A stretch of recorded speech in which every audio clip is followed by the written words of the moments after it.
الحمدللہ وحدہ لا شریک لہ والصلاة والسلام علی من لا نبی بعد اما بعد فاعوذ باللہ من الشیطان الرجیم بسم اللہ الرحمن الرحیم قل هو اللہ احد اللہ الصمد لم یلد ولم یولد ولم یکن لہ کفوا احد اللہم صلی علی محمد وعلی آل محمد کما صلیت علی ابراہیم وعلی آل ابراہیم انک حمید مجید اللہم بارک علی محمد وعلی آل محمد کما بارکت علی ابراہیم وعلی آل ابراہیم انک حمید مجید۔ توحید باری تعالیٰ کے بارے میں بنیادی طور پر 3 باتیں سمجھنا ضروری ہیں۔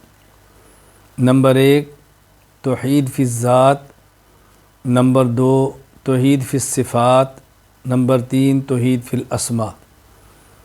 پہلی بات یہ کہ اللہ تعالیٰ اپنی ذات میں یکتا ہیں، اکیلے ہیں، یہ سب سے اہم بات۔ اور جب ذات باری تعالیٰ کے بارے میں بات آئے تو وہاں بنیادی طور پر 5 باتیں سمجھنا ضروری ہے۔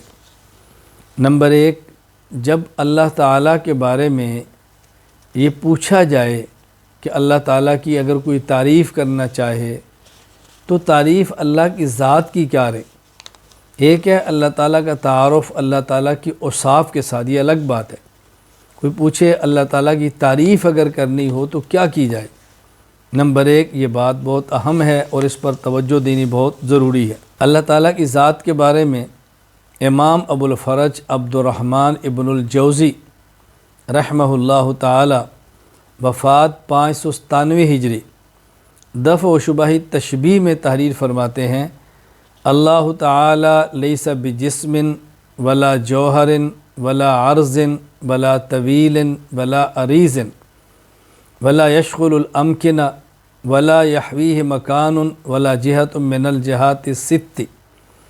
اللہ تعالیٰ جسم سے پاک ہیں، نہ جوہر ہیں، نہ عرض ہیں، نہ طویل ہیں، نہ عریض ہیں، نہ کسی مکان میں اتر کر ان کو بھر سکتے ہیں، نہ کوئی مکان آپ کا احاطہ کر سکتا ہے۔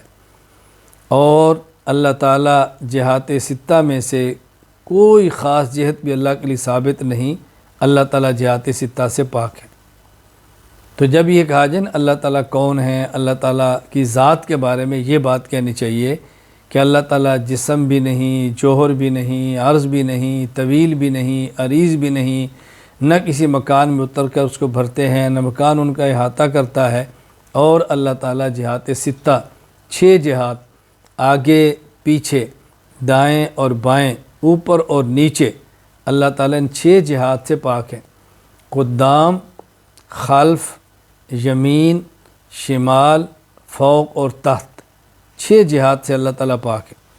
اب اس میں چند ایک الفاظ آئے ہیں، ان الفاظ کو سمجھنا چاہیے۔ پہلا لفظ جسم، اللہ تعالیٰ جسم سے پاک ہے۔ تو جسم کسے کہتے ہیں؟ حضرت مولانا سید حسن شاہ دیوبندی رحمہ اللہ تعالی وفات 1391 ہجری احسن الفوائد فی شرح الفقہ الاکبر میں تحریر فرماتے ہیں، جسم کہتے ہیں المرکب من جزئین فزائدا، 2 یا 2 سے زائد چیزوں سے مل کر جو بنے اس کو جسم کہتے ہیں۔ نمبر 2 جوہر، مولانا سید حسن شاہ دیوبندی رحمہ اللہ تعالی وفات 1391 ہجری احسن الفوائد فی شرح الفقہ الاکبر میں فرماتے ہیں، کل ممکن لہ قیام بذاتہ ای لیس تحیزہ تابعا لتحیز غیری، ہر وہ ممکن چیز جس کا قیام ذاتی ہو، یعنی اس کا کسی جگہ میں ہونا کسی دوسری چیز کے اس جگہ میں ہونے کے تابع نہ ہو، یہ ہے ممکن،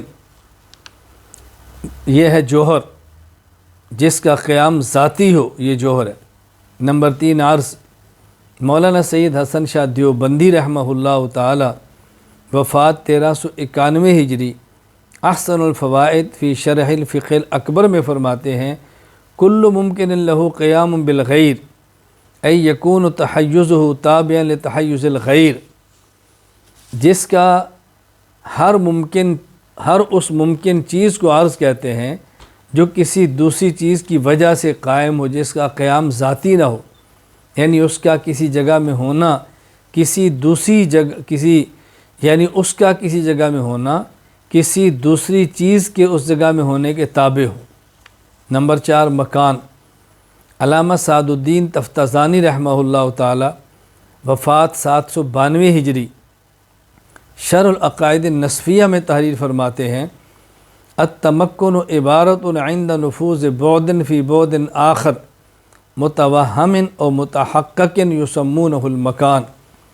تمکن سے مراد ایک بعد کا دوسرے بعد میں سرایت کرنا، خواہ وہ دوسرا بعد متوہم ہو یا متحقق، اسی بعد کا نام متکلمین مکان رکھتے ہیں۔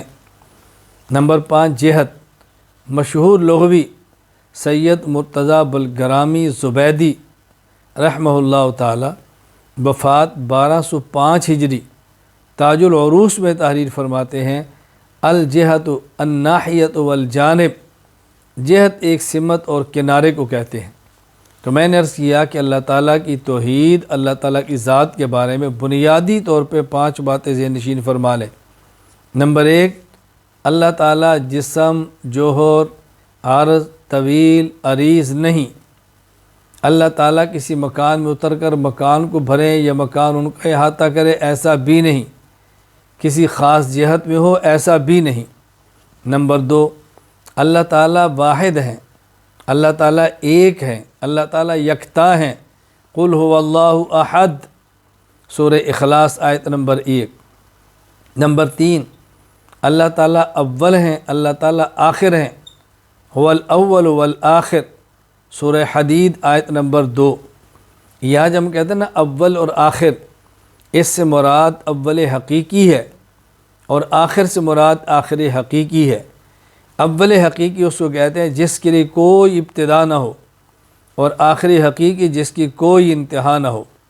هو الاول قبل كل شيء بلا بدایہ والآخر بعد كل شيء بلا نہایہ، تفسیر جلالین۔ اول آخر کا معنی یہ ہے۔ الدر المنصور میں سورۃ النور آیت نمبر 26 کے تحت انس بن مالک رضی اللہ عنہ سے مروی ہے، ام المومنین امی عائشہ رضی اللہ تعالی عنہ کی خدمت میں انس بن مالک رضی اللہ عنہ تھے، تو ان نے کہا میں چاہتا تھا کہ امی عائشہ رضی اللہ تعالی عنہ سے ان کا برات کا واقعہ سنوں۔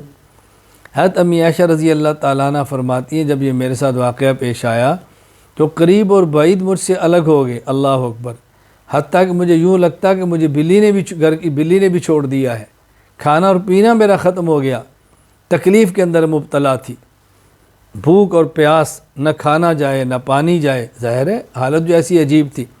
فرماتے ہیں میں نے خواب دیکھی، ایک شخص آیا تو مجھے کہتا تمہیں کیا مسئلہ ہے؟ میں نے کہا میں ان لوگوں کی باتوں کی وجہ سے بے حد پریشان ہوں۔ تو انہوں نے مجھے چند ایک کلمات بتائے، کہا تم ان کلمات کے ساتھ اللہ تعالیٰ سے دعا مانگو، اللہ تعالیٰ تمہارا یہ مسئلہ حل فرما دیں گے۔ وہ جو کلمات دعائیہ تھے ان کے اندر یہ الفاظ ہیں، یا اول بلا بدایت و یا آخر بلا نہایت، یا اول بلا بدایہ و یا آخر بلا نہایہ، وہاں بھی اول آخر کے لفظ استعمال ہوئے ہیں۔ میں صرف بطور استدلال کے یہ لفظ لانا چاہتا ہوں، بلا بدایہ بلا نہایہ۔ اول حقیقی سے مراد وہ اول کے جس کی کوئی ابتدا نہ ہو، اور آخر حقیقی سے مراد وہ آخر جس کی کوئی انتہا نہ ہو۔ وہ پورے الفاظ یاد رکھ لیں، کوئی یاد کرنا چاہے تو یاد کر لیں۔ امی عائشہ رضی اللہ تعالیٰ عنہ کو جو الفاظ بتائے گئے وہ یہ تھے، یا سابغ النعم بدافع النقم و یا فارج الغمم و یا کاشف الظلم یا عادل من حکم یا حسیب من ظلم و یا ولی من ظلم یا اول بلا بدایہ و یا آخر بلا نہایہ یا من لو اسم بلا کنیہ اللہم اجعل لی من امری فرجا و مخرجا۔ قالت فانتبہت، میں جب بیدار ہوئی، اللہ اکبر، وانا ریانۃ شبعانۃ، نہ پیاس نہ بھوک، ہر چیز ختم ہو گئی، سراب ہو کر اٹھی، اور اس وقت اللہ تعالیٰ نے وہ آیات اتاری کہ جس سے میری برات کا اعلان ہو گیا۔ نمبر 4، اللہ تعالیٰ کی ذات قدیم ہے، یعنی اللہ تعالیٰ ہمیشہ سے ہے۔ قدیم کا معنی، اگر اللہ تعالیٰ کو ہم قدیم نہ مانیں تو اس کا مطلب یہ ہوگا کہ عدم سے وجود میں آنے میں کوئی چیز کے محتاج تھے، کوئی چیز رکاوٹ تھی، جب وہ چیز رکاوٹ ختم ہوئی ہے اللہ تعالیٰ کو وجود مل گیا ہے۔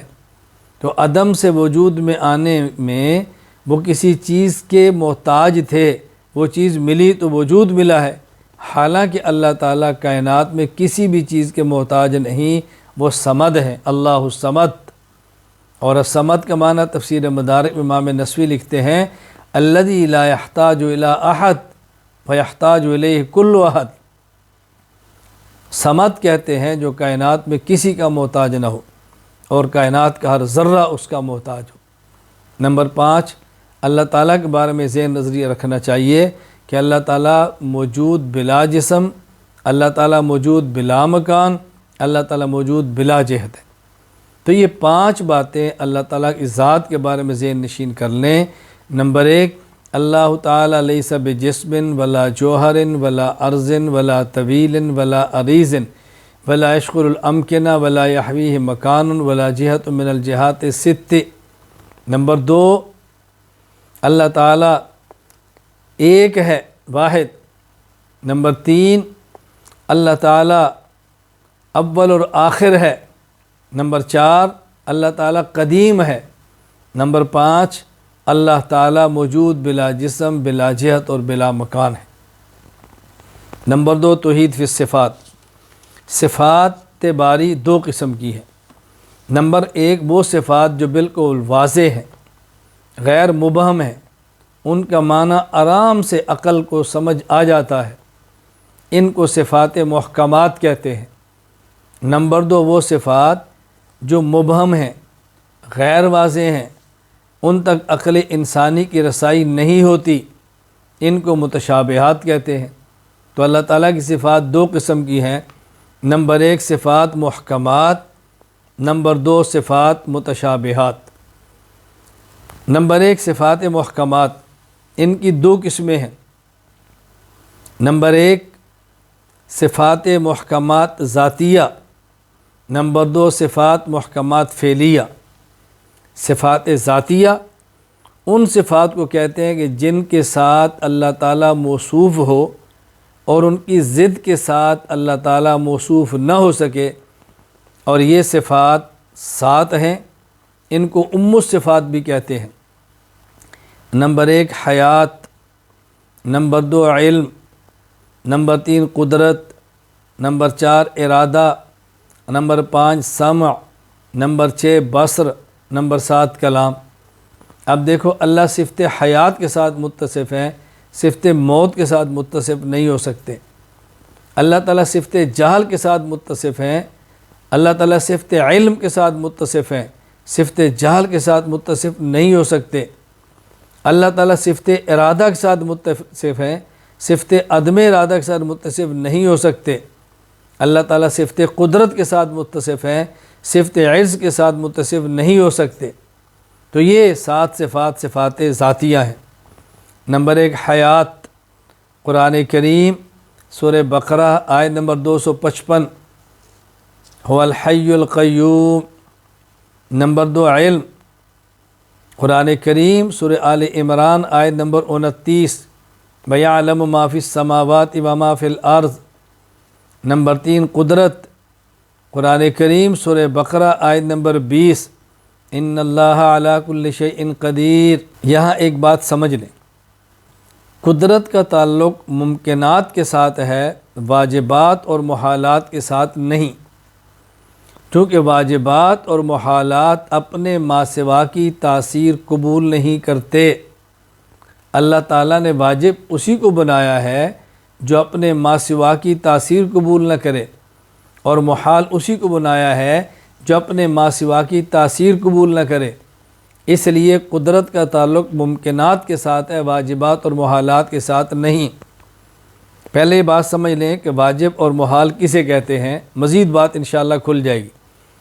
میر سید شریف جرجانی رحمہ اللہ تعالی، وفات 816 ہجری، کتاب التعریفات میں فرماتے ہیں واجب الوجود هو الذی یکون وجودہ من ذاتہ ولا یحتاج الی شیء اصلا۔ واجب الوجود اسے کہتے ہیں جس کا وجود ذاتی ہو اور وہ اپنے وجود میں کسی کا محتاج نہ ہو۔ محال، میر سید شریف جرجانی رحمہ اللہ فرماتے ہیں المحال ما یمتنع وجودہ فی الخارج، محال وہ ہے کہ جس کا ہونا ناممکن ہو۔ کتاب التعریفات۔ تو واجب جس کا ہونا ضروری ہو، کسی کا محتاج نہ ہو۔ محال جس کا ہونا ناممکن ہو۔ محال کی 3 قسمیں ہیں، محال عقلی، نمبر 2 محال عادی، نمبر 3 محال شرعی۔ محال عقلی جس کا عقلاً وجود ناممکن ہو، مثلا ایک چیز آگ بھی ہو، ایک پانی بھی ہو، ایک روشنی بھی ہو، ایک اندھیرا بھی ہو، یہ محال عقلی ہے۔ نمبر 2 محال شرعی جس کا وجود اور جس کا وقوع شرعاً ناممکن ہو، یعنی شریعت اس کو تسلیم نہ کرے، جس طرح 2 بہنوں کا بیک وقت ایک شخص کے نکاح میں جمع ہونا۔ نمبر 3 محال عادی جس کا وجود عادتاً محال ہو، یعنی عام طور پر ایسا نہ ہو سکتا ہو، اگرچہ عقلاً ہو سکتا ہو، شرعاً ناجائز نہ ہو، لیکن عام طور پر ایسا ہو نہ سکتا ہو، جیسے ایک آدمی 500 کلومیٹر فی گھنٹہ کی رفتار سے دوڑے، عادتاً ایسا نہیں ہوتا، اسے کہتے ہیں محال عادی۔ واجب، نمبر 2 محال، نمبر 3 ممکن۔ میر سید شریف جرجانی رحمہ اللہ فرماتے ہیں لا یقتضی شیئا من الوجود والعدم، ممکن اسے کہتے ہیں جس کا ہونا نہ ہونا برابر ہو، یہ ممکن ہے۔ تو قدرت کا تعلق ممکنات کے ساتھ ہے، واجبات اور محالات کے ساتھ نہیں۔ واجبات وہ جس نے ہونا ہی ہونا ہے، وہاں یہ کہنا کہ اللہ تعالیٰ اس کو ختم کر سکتے ہیں۔ محال وہ جس نے قطعاً نہیں ہونا، وہاں کہنا کہ اللہ تعالیٰ اس کو کر سکتے ہیں، یہ ٹھیک نہیں۔ قدرت کا تعلق ممکنات کے ساتھ ہے، واجبات اور محالات کے ساتھ نہیں ہے۔ اللہ تعالیٰ کا وجود واجب ہے۔ اب کوئی شخص کہ جی اللہ تعالیٰ اپنے وجود کو ختم کر سکتے ہیں، ذات باری میں تعدد، یہ محال ہے۔ اب یہ کہنا اللہ تعالیٰ اپنے جیسا اور خدا پیدا کر سکتے ہیں، تو قدرت کا تعلق ممکنات کے ساتھ ہوتا ہے، واجبات اور محال کے ساتھ ہرگز نہیں ہوتا۔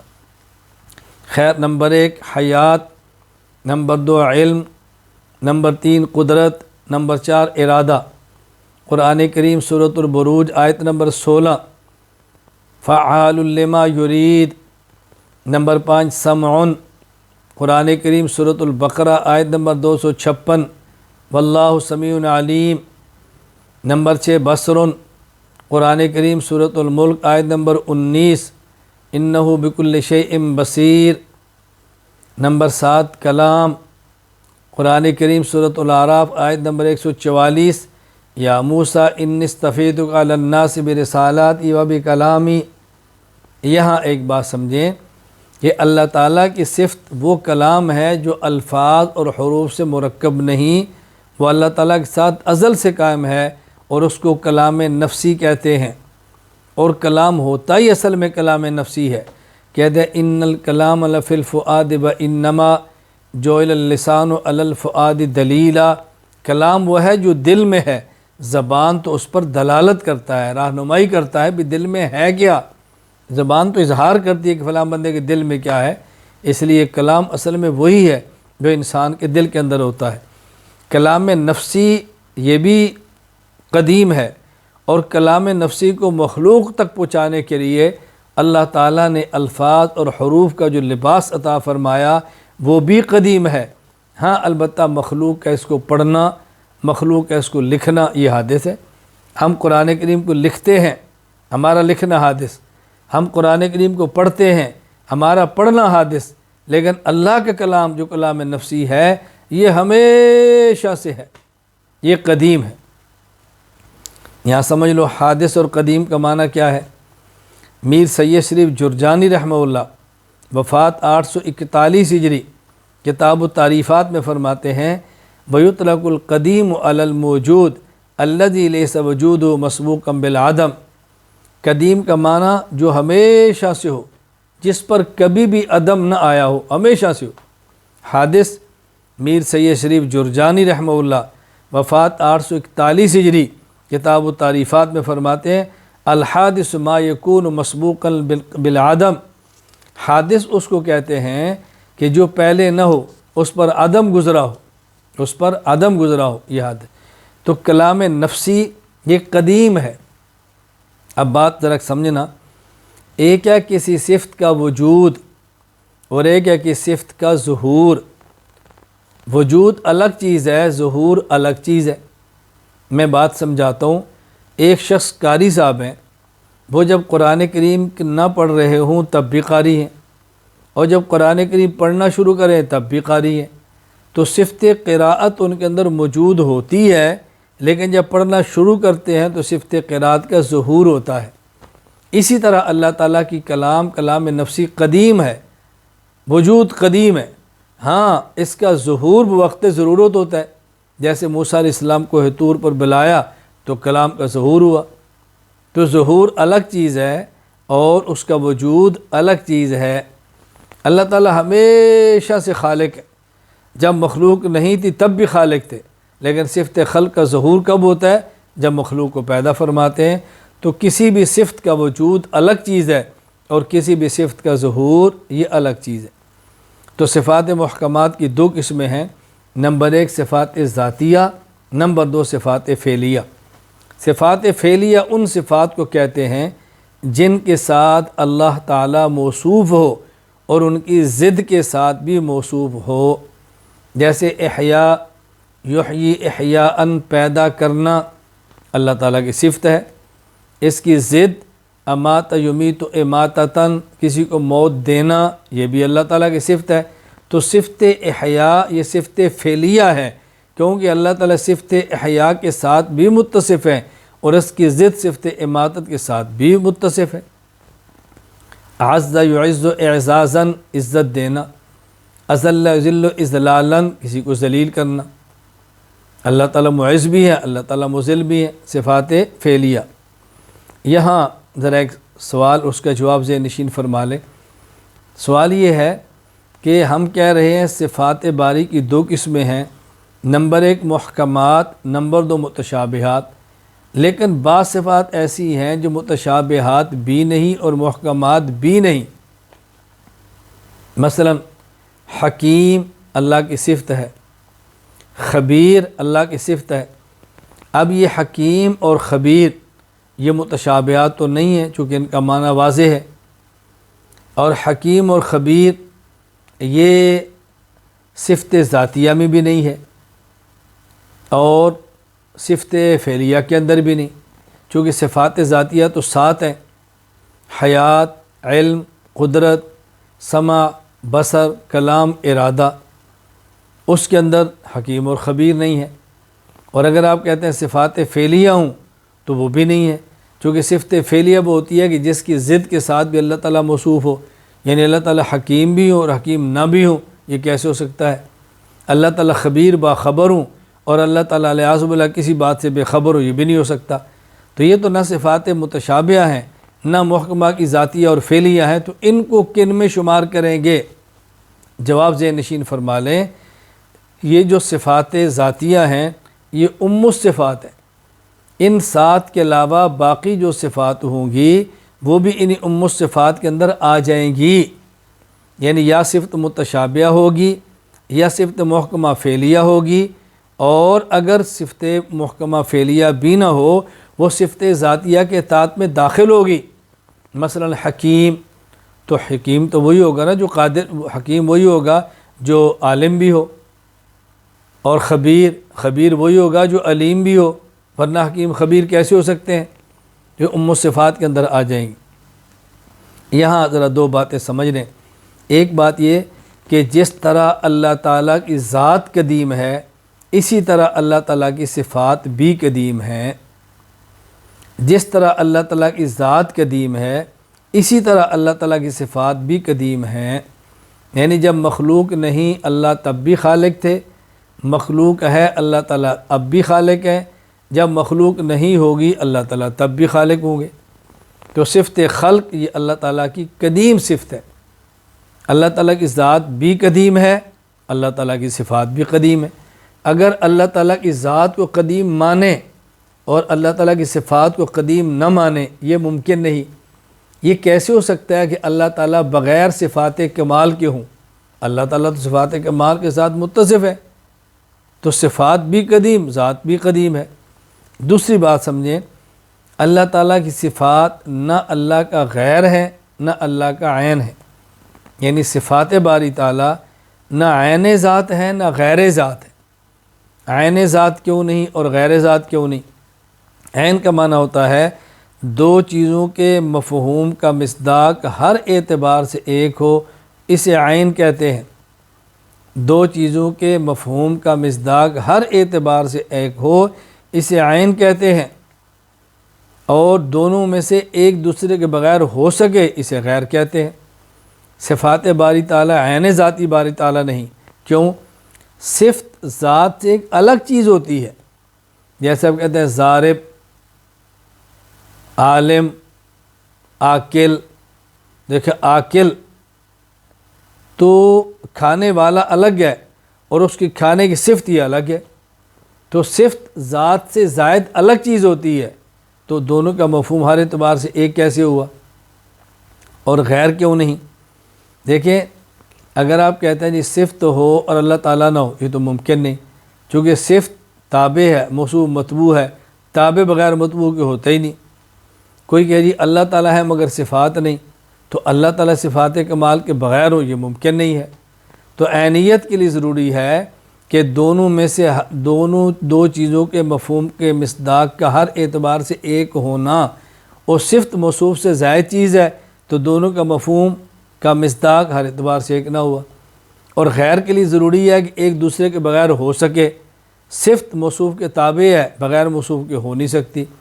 اور اللہ تعالیٰ ہوں اور صفات کمال نہ ہوں، یہ اللہ کا عیب ہے، اللہ عیوب سے پاک ہے، تو یہ بھی ممکن نہیں صفات بغیر موصوف کے ہوں، اور یہ بھی ممکن نہیں اللہ تعالیٰ بغیر صفات کے ہو۔ اس لیے ہم کہتے ہیں صفات باری تعالیٰ نہ ہی عین ذات ہے اور نہ ہی غیر ذات ہیں۔ یہ مضمون بہت اہم ہے، اس کو اچھی طرح ذہن نشین فرما لیں، اس کو پڑھیں، اس کو سمجھیں اور یاد کریں۔ اللہ تعالیٰ ہمیں ان عقائد کو سمجھنے کی پھر سمجھانے کی توفیق عطا فرمائے۔ اللہ تعالیٰ پڑھنے کی اور پھر پڑھانے کی توفیق عطا فرمائے۔ اللہ تعالیٰ مجھے اور آپ سب کو قبول فرما لے۔ وآخر دعوانا ان الحمد للہ رب العالمین۔